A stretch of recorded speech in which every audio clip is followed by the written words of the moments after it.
journey we all experience. Let's jump in with our host, Dylan Watkins, as he introduces today's guest.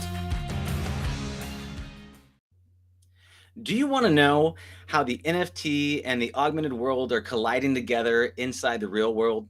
Well, on this podcast, I have Jake Sally. He is an Emmy-nominated producer, public speaker, entertainment executive dedicated to building the pipeline, vernacular, and stories grounded in technology for audience worldwide. Jake is the COO of Jadu, the definitive Web3 AR platform. The Mirrorverse is launching this year and is Jadu's world-scaled augmented reality game world, pushing the boundaries of the metaverse, utilizing by allowing the 3D NFT avatars to navigate the physical world. So without any further delay, I'd like to welcome Jake. Hey! Hey, thank you for having me. I'm excited to get you on here, man. Looking at how these worlds are colliding, right? There seems to be a language thing that happened when Facebook came out with Meta, and then all of a sudden said the metaverse is here. It seems like there's two camps. So there's the XR camp goes, the metaverse is all about experience, and we're going to build this wonderful experience. And then everyone in the crypto space is like, yes, the metaverse, decentralized DAO networks, and oh my God, we're here, right? But we're not speaking the same language. I'm excited to talk with you because I believe you have a bit of an XR background that you're also bringing into the NFT background. So I'd love to learn a little bit about your history and journey that brought you up to this point. Totally. Yeah, and I think one thing that's interesting is I'm not coming at this from I have no engineering background, English major by trade. I came up in traditional Hollywood. So I was working at one of the larger talent agencies and worked at kind of Hasbro Studios, which does like Magic the Gathering, Transformers, My Little Pony, all that. And what I was doing with most of my time was working with talent, so writers, directors, and helping them kind of develop what their stories look and feel like, and going through drafts and iterations. And while all this was happening, I am a big gamer. So I was kind of looking at all my colleagues who were up their nights and weekends, and they're like, I love film, I love television. I was like, I like film. I am a pretty big fan of TV, but there's nothing that has been my night and weekend passion in this sense. And then I put on my first Oculus headset, and that was kind of it for me. I went back to Hasbro, a raving lunatic, and was like, this is the future. This is everything I want.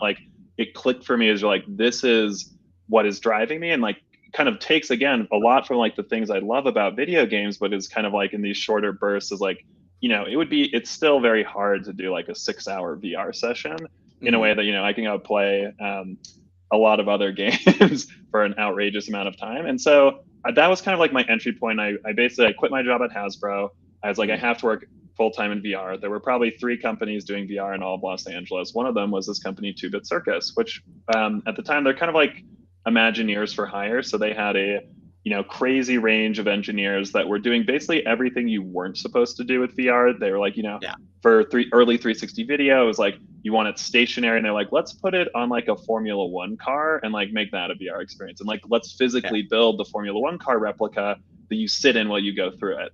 And so that was my trial by fire. And I spent probably 15 months just asking engineers every single day 1,000 questions. How does this work? Why does this work? What does this do? And my function there was really to, take the stories that creatives wanted to tell and figure out how to wrap it up in a VR way that was technically sound. Engineers loved it because I would always come and be so hypothetically, how would you do a heist in a skydiving VR experience? Love that thing. And what was important was they never said it can't be done. And that as a foundation, I think, has been one of the things that's really driven me is it really is you can do just about anything, right? I've done projects where we digitally recreated Martin Luther King photorealistically, all these different projects. And so I worked at 2-Bit for a long time, ultimately ended up working at RYOT, RYOT, which is Verizon's content innovation arm, and was spearheading all of their immersive efforts, kind of looking at what are the ways we can tell stories. And we were, my bio is this idea of the vernacular is what is a time ramp look like in virtual reality? What does a montage look like in virtual reality? All these things that are kind of foundational ideas that have existed in TV and film, and really thinking, do these things translate to these new mediums? Yes or no? And so over the course of 40 VR and AR projects, learned a lot, have worked with a lot of really interesting people. And, I think have done a lot of firsts again and again that usually people are like, yeah, this is impossible. It can't be done. And you're like, it usually can be done, right? And I really put 2-bit at the forefront of that. And for me, I love the artists, because the artists are at the tip of the spear when it comes to innovation. They're doing it for the love of the game. In my 3 years doing all those projects, people would always come in and they'd pitch these like things that were clearly TV shows that like didn't get picked up in Hollywood. And they're like, maybe it's a VR thing. Will you pay me to do this? You're like, no, it doesn't work like that. And like the big idea is like, look, no one's making yacht money in virtual reality, right? Is like, you might be making dingy dollars, but you're in it because you love it. And what excites you is the unknown, and the idea that, you may have a problem that you Googled, there's 0 responses. Like that is the bleeding edge. Is like where there is no Google, Google has no answers for you, uncharted territory. And so all of that kind of led to a collaborator I worked with on like a lot of the augmented reality projects, Asa J. Malik, who was really one of the first people using the HoloLens headset, the first HoloLens, for something other than enterprise use cases. And so he was designing these experiences that where he was capturing people as holograms using volumetric capture technology, creating these branching narratives that were powered by your voice. So you would actually ask a hologram a series of questions and they would respond. And this was mind-blowing stuff back in the day, being like 5 years ago. And so we started collaborating a lot. I loved how hard he pushed augmented reality. And because so many people were working in VR, and like really all augmented reality was like these enterprise use cases, a lot of face filters, and then like occasionally sometimes people would do interesting things they take to film festivals. And Asa was incredibly thoughtful. So, he started building Jadu, which is an augmented reality game platform in its earliest iterations. And we've been kind of like taking it to the next level and digging into really like how does Web3 become like a benefactor and like supercharge the goal of what we've been trying to do for a couple of years now. That's awesome. There's a couple of I just want to make some connections here. When did you work at Hasbro? What years was that? So this was probably 2014 to 16. Okay. So you were there when they came out with the Viewmaster. Yeah. So Mattel came out with the Viewmaster, and that was one of my big. I was like, you're like, look, Mattel, a competitor, is like they're already in. Yeah. We should definitely get in on it. That's a great reference. I love that, and I still have one of those to this day. Yeah. The crossover. I was working for a toy innovation company back then, and I was the head of the VR department over there. And so I was actually the lead dev and building things out. And so we had multiple meetings with like Hasbro, Mattel, those types of people, just talking about the innovations and things. And we were just trying to catch it, but like it was hard. It was old tech. I mean, it's not old tech. It was clunky tech, right? Yeah. And so it was very difficult to try to bring something in that was really viable at that point in time. And I actually had connections with Brent Bushnell and Eric, both on the podcast too. So I've talked with them a little bit. Yeah. Those are great guys. I met Brent at my first hackathon at USC like a decade ago. And I just saw his crazy toy innovation. I didn't understand the concept of Burning Man, at the time. And then he's just got that vibe of like making just wild, eclectic, out there stuff, just having a good time. And they had the best office I've ever worked in, like this massive kind of like, cement type of factory where you're like, oh, like there's a real physicality to the stuff they were creating too, that I think is, as I think more about AR, is like, it makes these things like the metaverse that are intangible, very tangible. And that I think is like what helps ground a lot of people's mental models and like, what is this thing? It can't be more, it has to be more than just like these pixels on the screen. And they've got that kind of, let's build it, let's test it, let's play test it, let's break it, let's get people in front of it, let's try to destroy it. There is a fearlessness, versus like a giant company or anybody else that they really want to say, let's, you want to play something no one's ever played before? Come on in. Right? Yeah. That's that style, which is really cool, man. And it's a great place to get innovations from. Augmented reality, just want to touch on it, man. Augmented reality is like the mature older brother of virtual reality. in the sense of like it's enterprise use cases primarily. You use it pretty much for informational data transfers. You do it for either remote collaboration, data overlays. You do it for that besides making myself look sexy on Snapchat or TikTok. That's about the gamut of it. So it's very rare that people can innovate on augmented reality. It's a hard thing to make augmented reality fun or entertaining. Can you talk to me a little bit? Because I love the concept of design and story and driving that, having that drive into a space that is inherently not normally fun. Like augmented reality is generally not a like you don't play a lot of augmented reality games. Can you talk to me about kind of the process that you guys went through for bringing augmented reality into like the physical world and like how Yeah. that? Yeah. So there's kind of like a logic train Mhm. that I think people have to follow. And like I will say is like credit where credit's due. Snap has really given people a sense of like just the fundamental idea of augmented reality is just like, okay, I've got there's a 3D asset that exists in real world space. That alone and people getting that, like when I was at 2-Bit or RYOT, like so much time was spent just like conceptually being like, this is what it is, right? Like we'd make 360 videos and like people would put the headset on and they just look straight ahead. And the moment that you like turn their body like this much, mind's blown. Is like there's that same effect with augmented reality that I think Snap has done a really good job like crushing down that barrier where people they get it, they understand of like, oh, I can use my phone and manipulate like this digital layer that's on top of reality in a really powerful way. The big constraint has always been it's the playtime you're getting is like everything is weaponized to be like basically less than 60 seconds, Mhm. which is not a game, right? That's like a short form experience, which is again really fun as its own thing. So for us, we've really been looking at this from the lens of like couple pieces.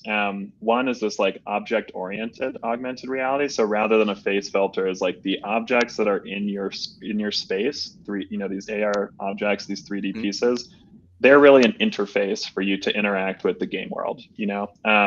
We'll get into it later, but one thing we make is like jetpacks, and this idea that like an AR jetpack is fundamentally a application that allows the character you're controlling, the avatar, to fly.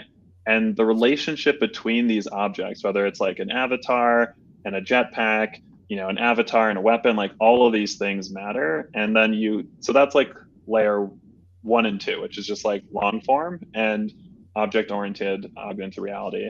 And then the next layer of that is really context, right? And like when I was at RYOT, the biggest thing again is someone would come in that was pitching clearly a TV show or a short, a YouTube series like didn't get picked up or whatever. The number one question was always they'd be like, "Hey, this is a VR thing." You'd be like, "Why is this a VR thing? What about it benefits from this medium specifically?" And for us, I think what is so compelling about a augmented reality game is that the context in which you experience it and play matters, and it matters a lot, right? We're in the middle. I'm going to go do some world building sessions after this with our team. And one of the things we've been going back and forth on is you're like, well, we can like design the rules of this world, but like this world coexists and is symbiotic with, players based reality. So it has to be a system that like at least is reminiscent of reality. Otherwise it doesn't work, right? It's like you can't have, I don't know, you can't have like Dark Souls coexisting with like me in like the suburbs of Colorado. It's like those two things don't work together. So you really like a big part of the design consideration is how do you think about a world and a place that really makes sense, Mhm. that is going to allow those things to exist simultaneously. And for us, is like, again, you get into this as you're like, okay, if I have a jetpack and I have a character, if I'm near a body of water, what type of experiences does that unlock? If I'm in a forest, what is that? If it's day or night, like how do all those different things impact it? And that's what's most exciting because the player chooses the level that they're on simply by where they physically are in real world space. Mhm.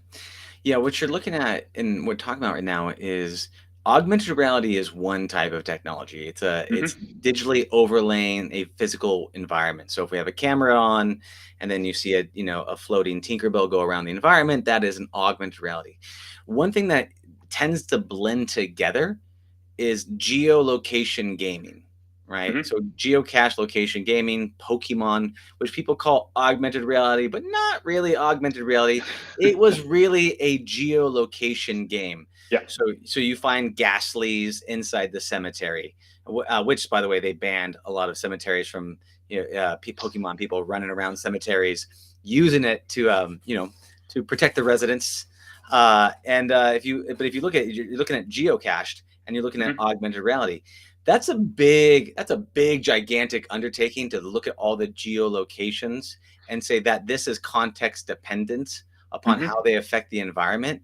So how are you going around? Like, what does it look like? Is there a structural way that you're able to actually go through and look at these different geolocations and feed up that data? Or are you trying to first, like, are you looking at maybe doing like a micro deployment location, like, hey, we're gonna focus on LA, and it's just gonna be the LA area to roll these things out? What does that look like for you? Yeah, I think so. For us, it's like the functionality kind of will expand over time. Like one thing that's like happening live, which again, I love this part, is augmented reality is changing super rapidly because the hardware constraints of what you're using, which for us is a phone, right? I think headsets are awesome, love it, made lots of AR headset based projects, but like the scale factor and like reaching people, right? I'm saying this in like a super jaded producer way, but it's like done all the festivals, done all the museum installations, won all the awards. It's great. It fundamentally, why we did Jadu and aimed for mobile is because AR was finally getting good enough that you could do something interesting on it. And we wanted to reach more people. Because with that comes, I think, some of the financial independence that we wanted to not be reliant on a Microsoft or a Verizon for our funding sources, that we could actually develop our own ecosystem and do it how we want to do it, right?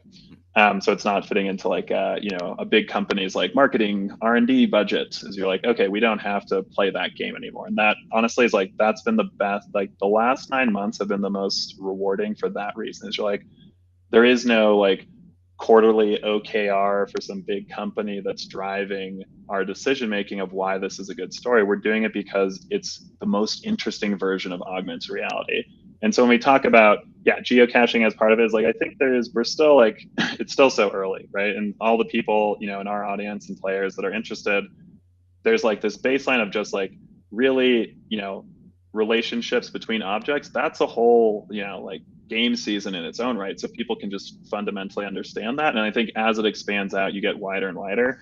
We already have like a pretty international audience, like all over the world. So it's really difficult to do like location specific or like, hey, let's focus on LA and we'll go from there. It may start as something as simple as like day and night, where you're like, look, it's still context dependent, or weather, I think is like another really good one, really fun one that like hasn't had too much done with it. And then yes, getting further and further down into, you can use something like Google Maps. We could do our own. There's a lot of solutions out there that I think give you like a good baseline.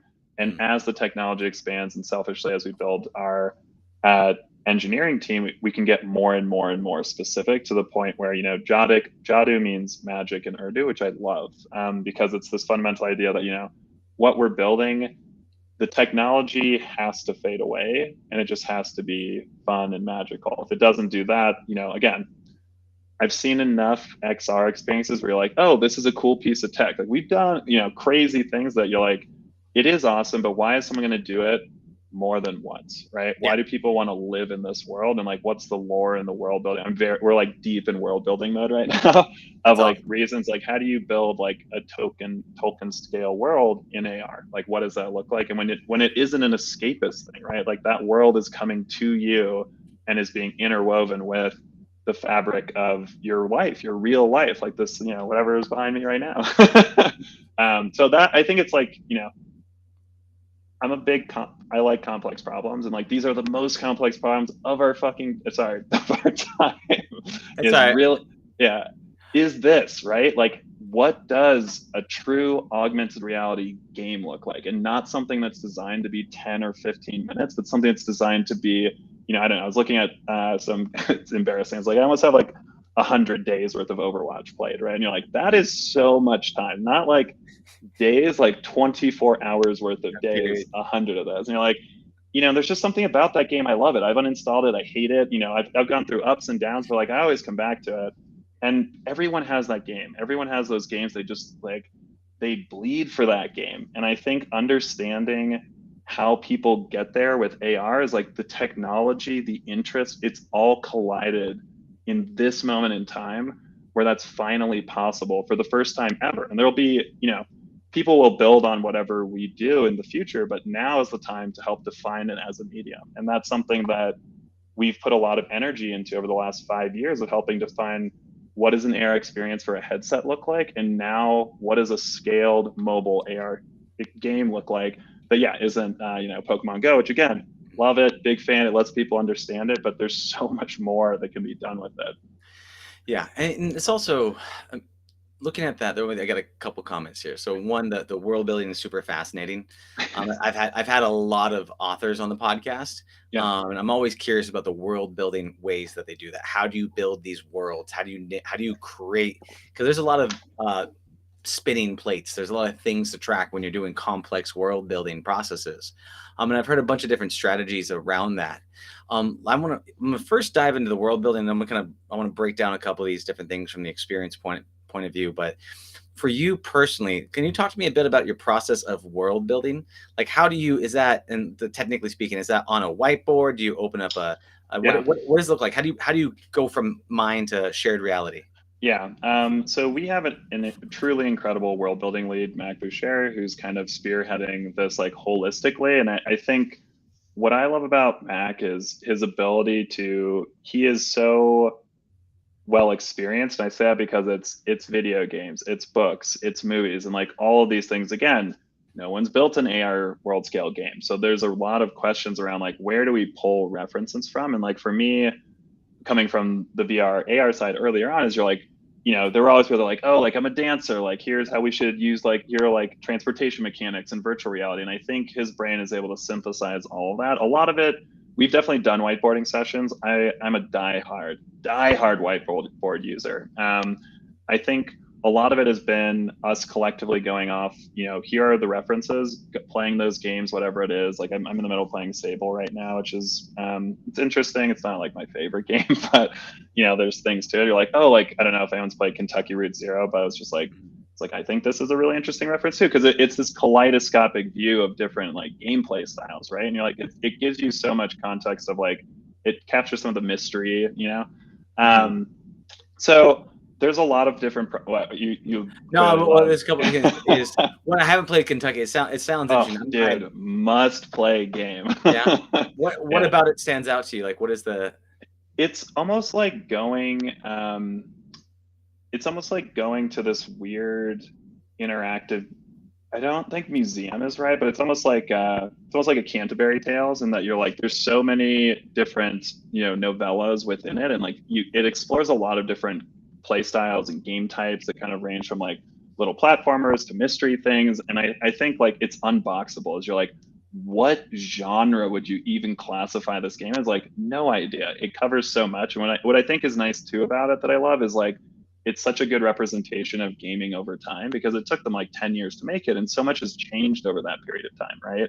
And so this idea that you're like, the capabilities of what were possible when they started it are so like a decade of game design and changes have passed, that like by the time you get to the end, there are all these like little bits and pieces that didn't exist back in the day. And like for me, I love that, because I think that's where we are with augmented reality, is you're like, the Mirrorverse and the game world that we're building this as a, it's designed to be years and years and years of evolution and growth. And what excites me about that is AR functionality is going to change so much in that time. And so designing a world rather than a game is important, because infinite stories can exist in that world, right? As you're like, Dune, if Dune was a video game, it could be like an exploration game. It could be like a resource gathering game. Like our, director of product was like, rightfully so, is like, there's so, it could be a fighting game, it could be open world, it could be all of these different things, but the world itself is so rich that it contains all of these things within it. And that's awesome. And so that's our job, is to design that and be like, here's one of the stories. And so you talked a little bit about, you said you're a diehard whiteboard, and I am too. I love, I think on whiteboards, which is wonderful. Is that the process? Because you said that another gentleman, he's kind of the Mac, world yeah.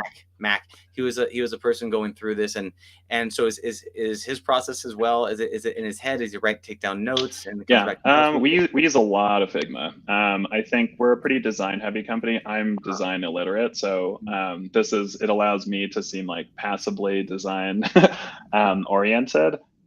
So yeah, we have very large Figma files that cover, again, everything from kind of like aesthetic design of like what is the texture of the world, all the way through to play styles, into like what are how do we deliver on what is the wish fulfillment that we can give players, right? And like how does this game fit into their life, right? And I think that was really interesting talking with some game designers recently. Is like that was an interesting kind of like approach and thing to think about, because again, we're pretty heads down on like mechanically how do you build this. Like our company has grown exponentially in the year that I've been here, in a way that there's again, I wear the COO hat. I love to moonlight on the world building team, but so much of it is like they're designing a world, I'm designing a group of world builders.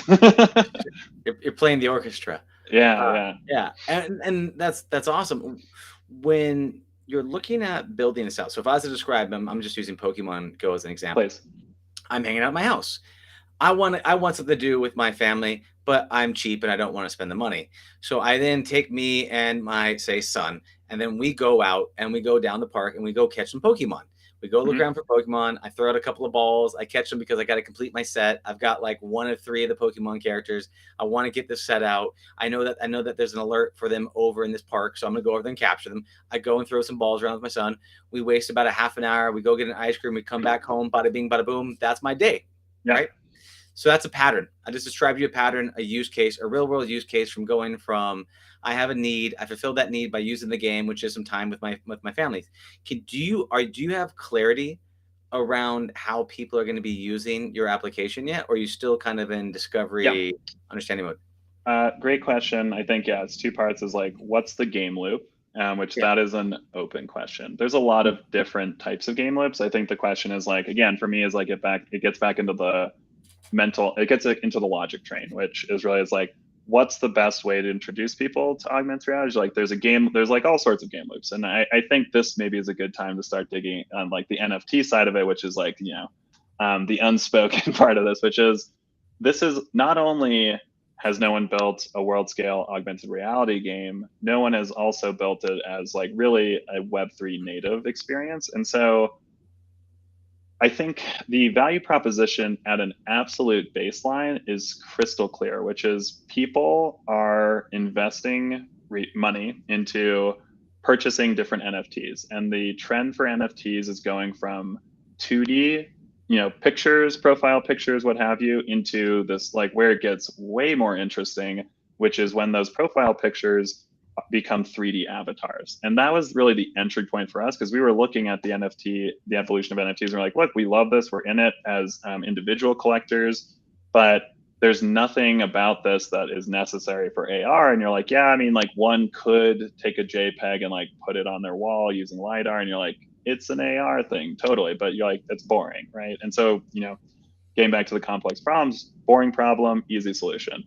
For us, what we saw early on was the trend for these kind of like profile pictures and a large number of NFTs is moving from 2D into 3D. And the teams that are getting more and more involved in this are pretty 3D literate, where they're delivering file types that one could use on a mobile device. That's interesting. And so there are all these people that are investing time and resources into building communities and collections that are designed to exist in like a couple spaces. One of them is like social media, and that's just social media or Discord, which doesn't really require too much technically, right? It's like you just kind of use it, you copy paste it, or you verify it with Twitter's new feature. Or people are building for like a computer-based game, maybe a web browser-based game or a VR game, all of which are awesome. And those are kind of like types of metaverse experiences. When we were looking at it, no one's really building anything that allows you to take these NFTs and characters from the metaverse and bring them into your reality. And we're like, that's what we do. We're an AR company. We found our entry point. And so early on, we went into this idea, and the value proposition was super simple. If you have this NFT of a 3D character, that 3D character, through the Jadu app, you can have AR functionality. Boom, with the click of a button, you connect your wallet, you bring it in, and that alone, people go ape shit for this. In the best way possible. You're like, people love flexing. Be like, hey, here's my character. It's me next to them. I can still post that video and what's captured onto Twitter. We ran a competition. My favorite week of work ever was we ran a competition. We're like, hey, we want you to, make your own user-generated content around the theme of music. People made the sickest music videos of all time. I mean, these were like elaborate productions using the app where they take their characters, and we allow people to kind of like super easy avatar control system through your phone where you can run around, you can jump, you can crouch, you can emote. And people were doing like, multi-avatar coordinated dance numbers, they'd gone to a physical place with a waterfall in the background. You had one person like dressed up like their character, and you have this like sick cut scene between the human and then them like snapping and becoming the avatar version of themselves. You're like, and this kind of like creative chaos that it unlocks is like, for us, a base level of like, no one ever has this control, right? It's always, anything that is AR right now is so constrained where it's like, what you're supposed to do with it is really like, sit here for 30 seconds, make some faces, and you're done. And there's like, again, there are edge cases. People do interesting things with AR face filters, but it's still a constrained sandbox. And what we've unlocked with just this basic version of the app right now is creative chaos for people to do so much more. Like, I don't know if you ever saw Red vs. Blue, but like, to me is like, that's the holy grail. You're like, oh, this like Forge type like sandbox is like, we can deliver that for AR. And the moment, it becomes so personal when it's in your physical space. It becomes so real. There's, our CEO loves to say is like, there's this ghostly presence. If you close the app, you've seen your avatar in your room. That never leaves you, for better or for worse. As you're like, it's there with you. And there's a real permanence to it that is impossible to capture with a VR experience or a computer game or, being on a Twitter Spaces, which again, those are all fine. We love all of those. But again, as you can tell from the tenor of my voice, we're obsessed with augmented reality. It's super fun, man. I dig it. I think there's a lot to it. What's coming to me is a couple of things. I could imagine it being really good for like Halloween because you have ghosts and characters and stuff like that. And there's an incredible game. Have you ever heard of Phasmophobia? Phasmophobia? No? I don't think so. I'm gonna write that down. Oh, it's a great and terrible game that you can play with your friends that blew up on Steam. And what it is those ghost shows that you watch on TV. That's like all these ghost shows, and you go to a house or you go to a cemetery or you go to an abandoned morgue, and they pull up in a truck. And they go and they set up their cameras and they go out their ghost equipment. So there's a multiplayer game on Steam where you can do that on the PC or you can do it in the VR. And you go inside with all these different devices and you got to figure out what ghost it is. And there's very limited interactivity in there, but like the ghost can actually kill you in the game. And so you're in there with your friends and then weird things happen. Lights flicker. You hear the sound. People start to creep on you. It is terrifying. I was doing it in VR and I was on the second floor and I lost my flashlight and then I was stuck and I didn't know how to go down and my friends all left and I heard the ghost around me and it was terrifying. It was so terrifying.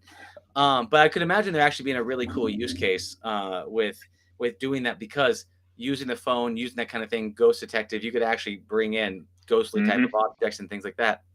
It was just one of those thoughts that just entered my head as you were describing this music version of it. But so what I understand right now is you have a player base that currently does have access to the ability to make basically web-enabled avatars and other characteristics that they can take, they can record, they can save, and they can share into an ecosystem. Right. So the setup basically end-to-end user experience right now. So in our Discord, we have a test flight build of the new version of the app that we're building, which is like, again, Web3 and AR. There's a public facing version of Jadu in the App Store that is really around when we used to do a lot of volumetric holograms, which was we would capture people as holograms. You could put them in your space. And again, they were kind of like these, incredibly photorealistic video clips of people performing. We had Lil Nas X, all these interesting folks. And again, what's great is like, it's personal in that people love that artist, but it's not personal in that it's not a representation of them or their interest, more. And so right now is like, if you go into the Jadu Discord, you can download the test flight link, you connect your crypto wallet, and you're able to basically, it will pull up a number of different avatars that are supported, and you can bring those into AR as playable game characters. Right now, it's very much open sandbox. We've been building different items, like we were talking a little bit about this, of like we've been building jetpacks and hoverboards, which unlock different types of functionality. So you can cruise around in AR, you can fly in AR. And people do basically, they screen record videos and then they post them to their social media place of choice right now. Yeah. So keep talking. I'm trying to visualize this. And what I'm trying is so you have a 3D avatar. So if I have my phone out, I said download the application, or I'm using it, I have the ability to place an avatar in my physical environment. Mm-hmm. And then that avatar, let's just say he gets a jetpack. So that means the avatar in front of me is flying around, and then you have the ability to record that avatar. Because when you say you, I'm trying to make the connection. You being you as a person, or you being the avatar that you're seeing on the application that you're creating. You as the holder of the phone, basically, there's like a digital joystick on the phone that's just touchscreen. So you manipulate the character's motions, and there are a couple buttons you can see of like if it's going to run and jump and do these different things. And then we have like, you have to, your character has to physically go over and pick it up. You have to grab the item, which then you put it, the character puts it on its back. And now you've unlocked another layer of functionality, which is you have the ability to fly around, which is like, it seems very, I guess it sounds complicated. It seems simple as you're like, but there is just like, even the idea of like, hey, I can like, you could set up an obstacle course and have your character flying around on your bed and in your room. And again, AR is so good on mobile now. It's crazy. And you're like, oh, with the LiDAR enabled phone, this character can be walking down a set of stairs. You can fly it through. Like I was setting up like a full on obstacle course, like kind of a ring light. And you're like, can I get it to fly through the ring light in here? And you're like, oh, wow, it's like just big enough to do it. And if I miss it at all, like the character bumps and we have, the falling animation, and it kind of like lands and does everything. And like, this is what is so crazy about where AR is headed, is like it's really starting to hit that inflection point where context can matter finally, right? Where it's not just tap to place the object on a flat plane and you're like, it's AR.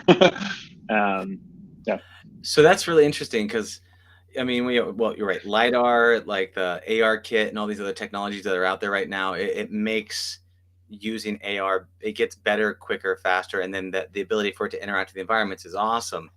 And I could see, so you can unlock these different NFTs. These NFTs are actual 3D objects that are like the hoverboard or the jetpack or these other elements that then enable your avatar to be able to do cool things. And then those avatars, because a lot of NFT revolves around status. It revolves around, look how awesome my thing is. Jetpack, board, picture, photo, whatever it might be. So then the status that they really get is by sharing that content within your community.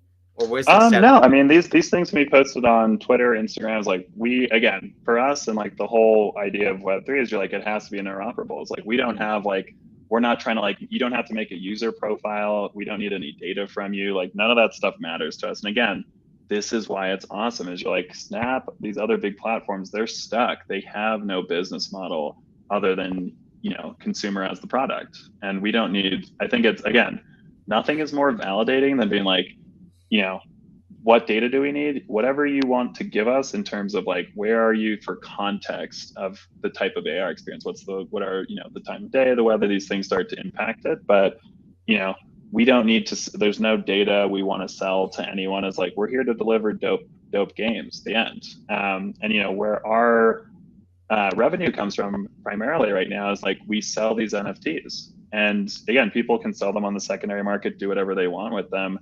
We don't need the player as a product. And that is awesome. I love that part of it. Yeah. And that's the thing, is we got so accustomed, the global to like free applications, free Facebook, free YouTube, free Google. And what people understand is that when something's free, that means generally you're the product, right? Yeah. So you have that's the piece, and that's great. And you're right. Working with gigantic companies where you have to hit OKRs, you got to hit, or you're trying to pull out of some DevOps budget that you can say, oh hey, I've got this. Hey, it's the end of the year. Let's get some extra money out of them. Right. Totally. I get that game. That's not fun at all. So then talk to me about because it is empowering when you can say, hey, it's just me and my consumer, and I just got to make them happy and do cool things with them, and they buy more of my stuff, and then you have a beautiful ecosystem going back and forth with that, right? What have you seen that is being requested by the users to be able to use it? Like what right now is something that a lot of people are asking for? Yeah, I mean, a lot of people want two things. One, support for Android, which we're working on Android support. I think is like on the as developers, you're like it's just a much wider ecosystem of devices. Which for AR is, we're very there's nothing worse than a bad AR experience. So for us, we're like, let's start small. Our team's growing. Now we can expand the range. The other part is support for a number of different crypto wallets. So we support MetaMask right now, and there are more and more people want hardware wallet support, which is like tough because you're like, it's really hard to connect a hardware wallet to your phone to then like, you can't. I don't know how one would be out in the world exploring with a hardware wallet like in their pocket connected to their phone somehow. So there are definitely some things we're working on. I think the biggest thing is, I mean, we're always traditionally we like to play things close to the chest until they're ready. We're very big on the measure twice, cut once type approach. And so people want a lot more information about what is the Mirrorverse going to look like, which they will be, people will be getting that more and more as the kind of the months go on this year. This is the year that it's launching. So we're really excited about that. Yeah. People that aren't developers don't understand when they say, oh, just make it work on Android. There's so many different phones and so many, like there's Apple, which is one company, one technology, one thing, one system, which sometimes is annoying to get deployed on. But the Android is a range of devices. And someone's like, my phone doesn't work. Well, why doesn't it work? Well, I got it in 2012. Well, we don't support the 2012 model of your Android, Nokia, BlackBerry, or whatever you got. So I totally get that in terms of the rollout. I want to talk about this thing that we mentioned earlier. Is there is a general hatred of NFTs in the gaming world, right? Yeah. And so gamers hate the NFTs, and you're making games, right? In this space. Can you talk to me about that experience, what you've had, backlash, thoughts around that? Yeah. Oh man, we posted a job description. We posted it. We were like, hey, we're growing our team. Like people that are interested in AR, like people that game are probably interested in AR. We want to reach these communities and start bringing on that expertise. And we got eviscerated on on like a gaming Discord. And you're like, I mean, even if you don't personalize, like we want to just bring on interesting and fun people. But yeah, so I mean, like, look.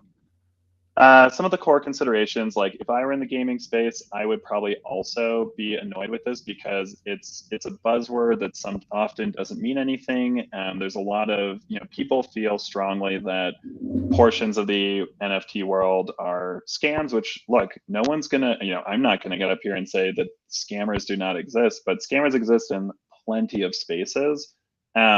That's something that look, the entire NFT community, crypto community at large is aware of and is like actively working daily to fix. But on the flip side, it's like there are no more welcoming and happy and loving people than crypto people and NFT folks. And again, no one loves hearing those, hates just, the idea of like crypto bro culture getting like bludgeoned over the head with some of these terms is like, that is annoying. And, I think the thing that like what keeps me up at night the most presently is it is a complex problem, which is, okay, so we have a game world, and one of the biggest arguments against the idea of like crypto gaming is like, crypto is not like a genre of gaming. Totally fair. It's not. As you're like, there's like, MMO, RPG, like there's plenty of different game types, but like crypto is not a game type, like at all. And so one of the big things is by having there be a financial value tied to a lot of the experiences or like assets within the world that it fundamentally decouples or casts a shadow over the core of what gaming at its essence is supposed to be, which is fun. And that is such a legit, reasonable constraint and kind of like concern, which is, can I have fun playing this when every single thing, when many of the items or pieces of the world of the game that I'm exploring, in the back of my mind, I'm like, there's a dollar sign, there's a dollar sign, there's a dollar sign. That's a fair question. And, our job is to figure out what is a way to design an experience where that can exist. We've been geeking out about, I don't know, like World of Warcraft, you have like soulbound items, like items that are fundamentally tied to you, the player, that can't be sold or traded or bought. Like, love that idea. Like, what does something like that look like in the world of a game that is tied around NFTs? Where you're like, there are definitely things that you can sell, which like, I like that idea. Again, I put almost 100 days into Overwatch. If I could pay for part of my wedding with that somehow, I was like, that's awesome. I like that idea, but again, it can't overshadow the core, which is like, even if I was making whatever playing Overwatch, is like, I play Overwatch because I love the game and hate the game simultaneously, and that's the case with most games. And like, the moment that's taken away, we failed, right? And so it's a complicated system, but I think it's a really fun problem to try and tackle, because lots of people like playing games. What if you could play games for your job? What if you can make a living off of doing that? And like the flip side of that is like,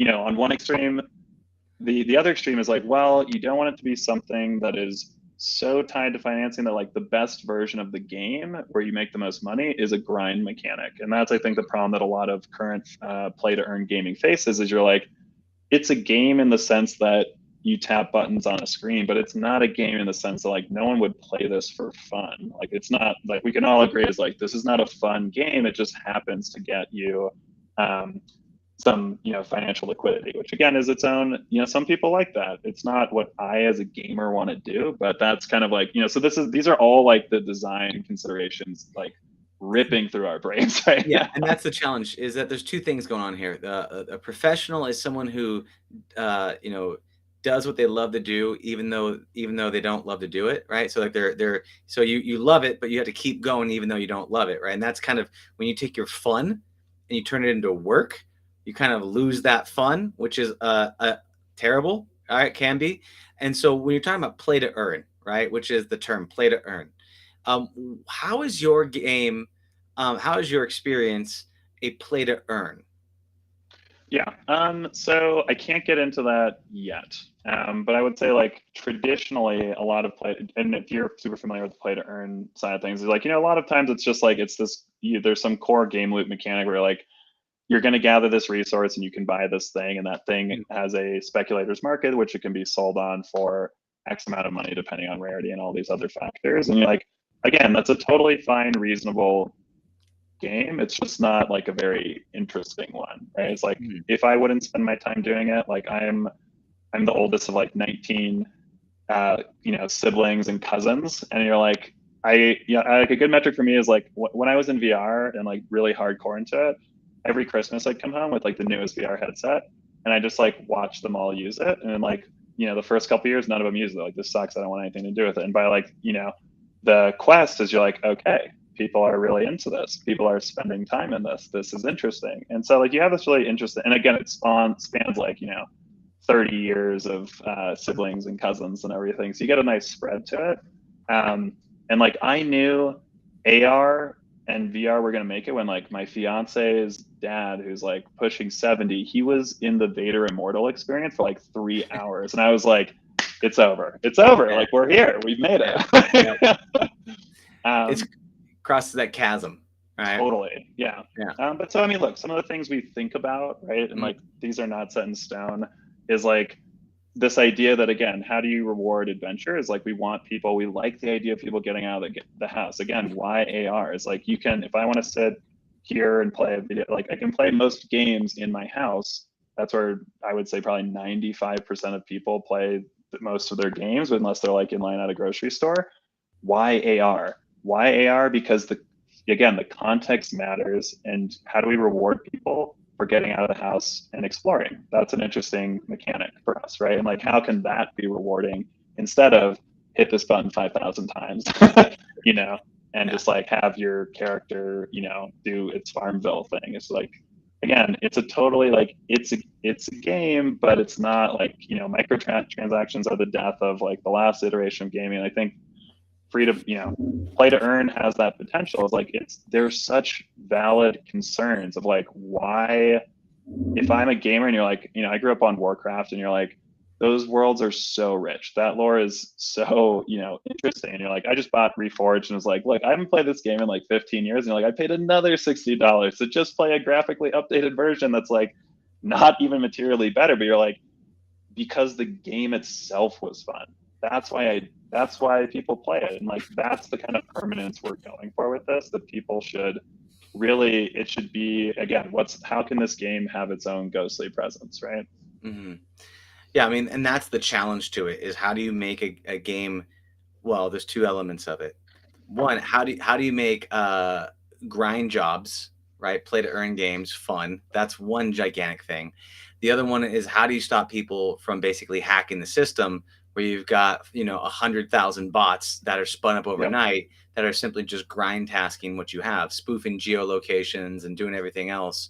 Well, the beauty of AR is you're like, who's making a bot that can do an AR game experience? Like, how would again, it's like, I'm sure someone will somehow figure it out, but you're like, do not challenge the hacking culture. Honestly, you know what I'm saying? like I'll put that flag up as like, bring the noise. And like, that was one of the best things for when we did the hoverboard NFT drop that we did, is like people were, you know, we had like Lewis Hamilton, Grimes, like all these people collaborating with us on them, and people were going nuts for this and really wanted these hoverboards. And we're like, okay, like the normal way that people get access to like be on the allow list to like purchase one of these things is like, most discords are like, oh, like come in our discord and like you just like spend time here and maybe you'll get a spot. And we were like, we don't want to do that. What we want to do is we want to actually design an augmented reality game that we're going to do like multiple times a day for the course of like 2 days. And if people complete the game, then they get an allow spot and then they've unlocked the ability. Because we're like, look, we want to reward people that care about doing the AR game. We don't want to reward people that just want to like swoop in, buy a hoverboard, flip it on the market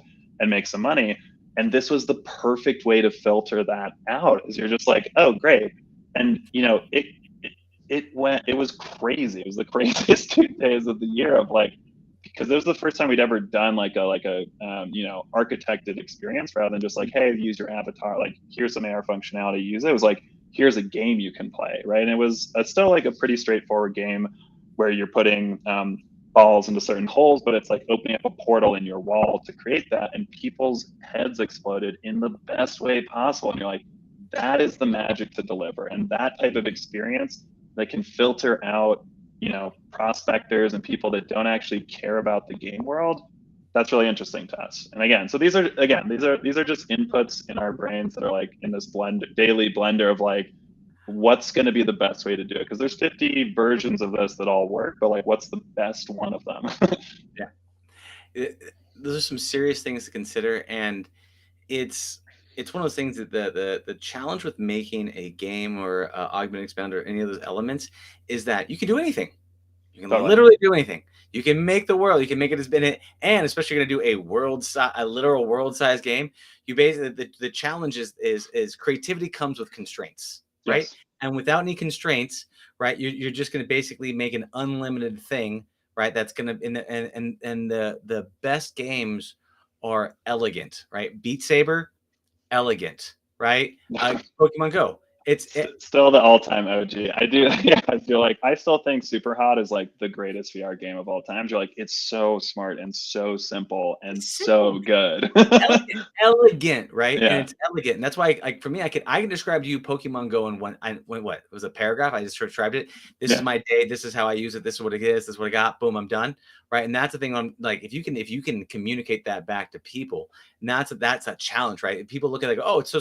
How long it took them Pokemon Go people, Niantic, to get down to that, I have no idea. And but being someone who actually builds the games and experiences, I appreciate the fact that it's eloquent, right? And so that's the thing, is like refining these things down to a point, which is a challenge.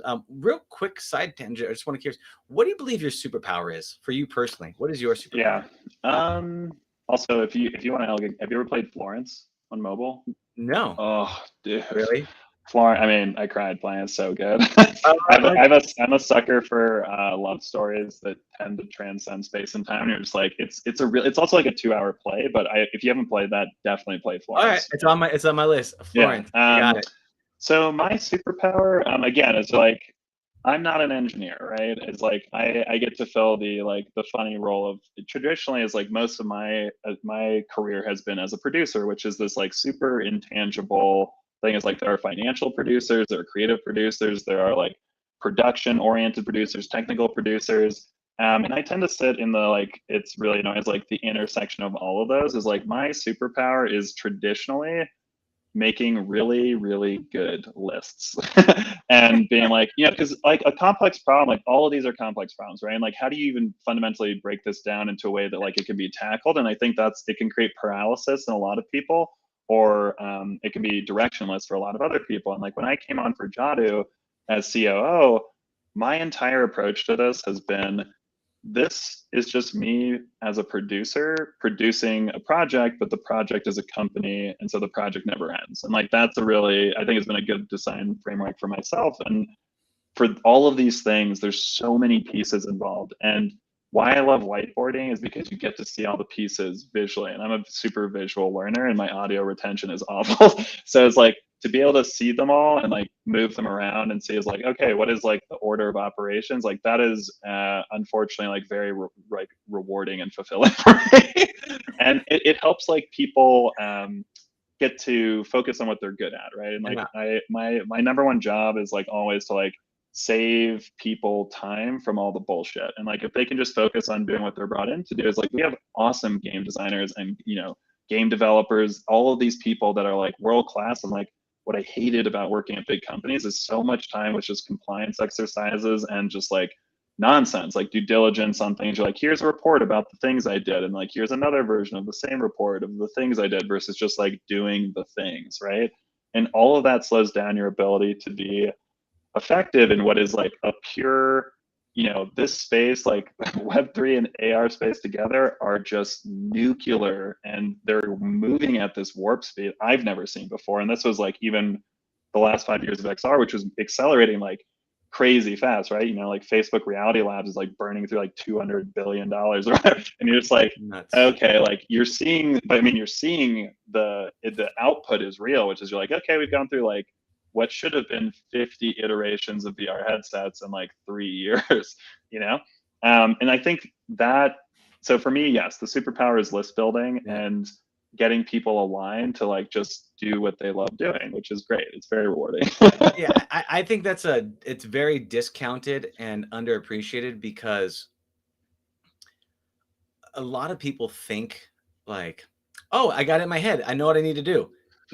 Like, especially working in teams, like getting things out of heads onto paper, organizing like data, complex data into simple lists and things to break down is a masterly critical skill that is underrated. I know this because for me, like what things I have to do, I have to communicate a lot to my team and what we need to do and that kind of stuff. And so breaking stuff down on paper and go, do you agree with this? Great. Start at the top, work your way down. It is so hard because so many people, like you could boil the ocean, right? But you need to be able to actually one step at a time. So it's, if you're not in this, if you've never had to work with a team of people to execute a complex problem and take it one bite at a time, you don't appreciate the power of lists. But I live and die by Trello. That's our game. And it's not there's a bunch of other ones out there you can use.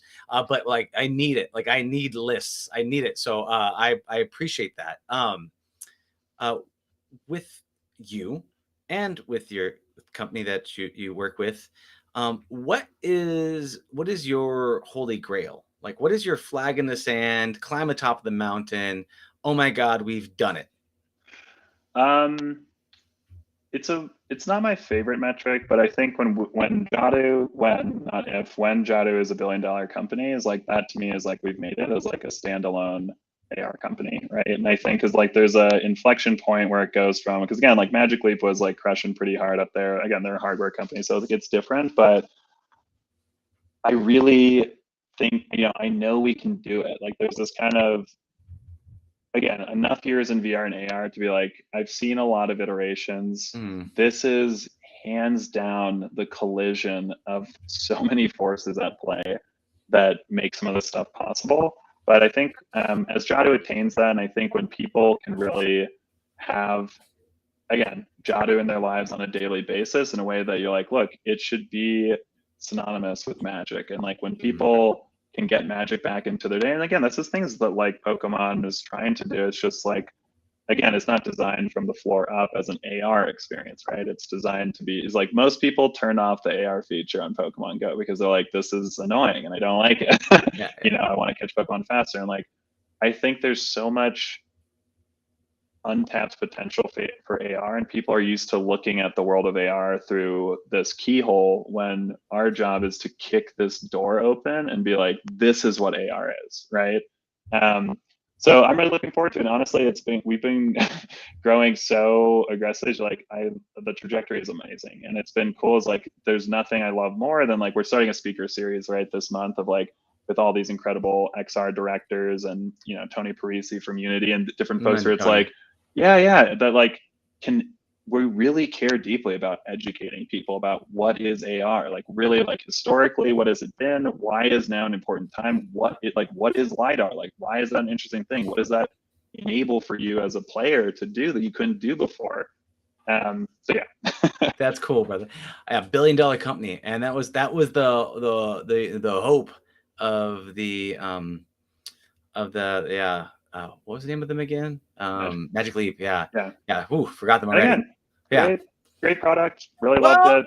Love their ethos. Like again, great marketing videos. Great marketing videos. Their actual technology sucked. I mean, it was a giant thing that you'd roll around on a system, right? The puck never bothers me. It's like it's the same value proposition for me as like VR, where you're like, okay, $300 robot squid I put on my face for infinite virtual worlds, like great trade-off. Like puck I keep in my pocket for pretty complex AR, like I'm here for it.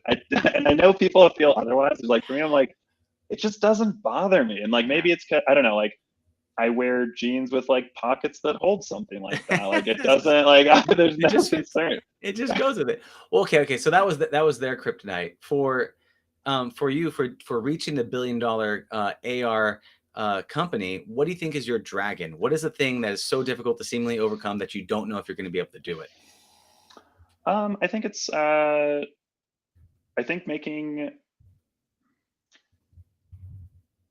think really finding is like what I think people that experience Jadu on a daily basis, I think there's probably like a Venn diagram of people that play video games, like traditional gamers, but I think there is this kind of like there's going to be this emergent type of player that is very different than what we've seen before. And like, I think finding our tribe that like really gets it, right? Because like, again, as someone who loves VR, loves Beat Sabers, like plenty of gamers like, I would never in 1,000 years do that thing. I don't get it. It doesn't make sense. And you're like, I really struggle to relate with you on that.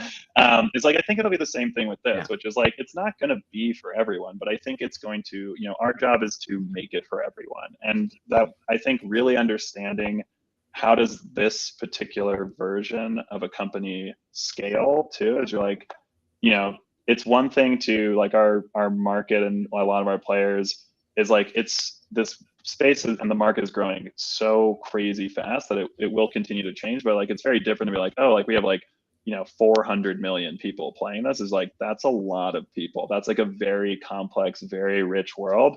So again, they're dragons. Like every day we have more Knights of the Round Table work, ready to slay this dragon. Like every single day. We hired 7 people last week. Because you're like, that's awesome. It's So I feel actually very confident about it. It's just like, the education. Honestly, probably the education, which is like, how do we explain to people concretely and succinctly, elegantly, what the value proposition is of AR and why they should do it?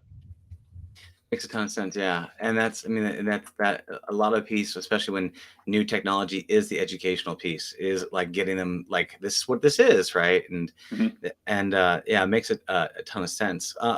So with all of this being said, It's been super fun to go with you back and forth in this journey. It's very rare to come across someone who has a lot of, especially in Brent and being a part of 2-Bit and Hasbro, Mattel, all that fun, like all those places. It's a very interesting path that you've been on to get to where you are, and so you can see that you see the value of both sides of the fence, which is really, really cool. With all of this being said, is there anything else you'd like to let people know about before you tell them how to get a hold of you? I think people should, maybe I can send you a link after this, is like, people should check out our Discord. I think I really like, community was totally the buzzword of 2022 in the like crypto space, but like I've been so impressed by our community. It's like, everyone's super helpful. Everyone is really oriented towards learning. And like, it feels like you have a group of like your new friends that are kind of going out on this unknown path of like, what is an AR game world going to be? And so much of that takes place inside of our Discord. And then I think if you're interested in what we're up to, you can always check out the NFTs that we make. We've got kind of like the Jadu hoverboards and the Jadu jetpacks, which are both, again, they're giving different Metaverse avatars the ability to fly and cruise in a way that is like, again, I think a lot of people make NFTs that are like, here's like a sneaker. And you're like, it's a thing for sure. But you're like, it's just not the most interesting thing, right? I feel like if we're going to make infinite AR worlds, why are we making sneakers? I can buy sneakers in reality. I can't buy a jetpack in reality. I can't fly. So like all of those things, again, for us are just like, they matter a lot. Check them out. I'll send you some links too, so people can see. Send me a link. What I'll do is in the show notes when the show goes live, anybody that goes to the Heroes of Reality website and clicks on your episode page, we'll have a link for your Discord in there so people can join. Amazing. Beautiful. Jake, absolute pleasure. Thank you so much for coming to the show. I appreciate your time. It's been great, and thank you so much. I will see you on the other side. All right. Have a good one. You too. Take care now. Bye. Thank you for listening to the Heroes of Reality podcast. Check out heroesofreality.com for more episodes. While you're there, you can also take the Heroes quiz to find out what kind of hero you are. Or, if you have a great story and want to be on the podcast, tell us why your hero's journey will inspire others. Thank you for listening. See you on the other side.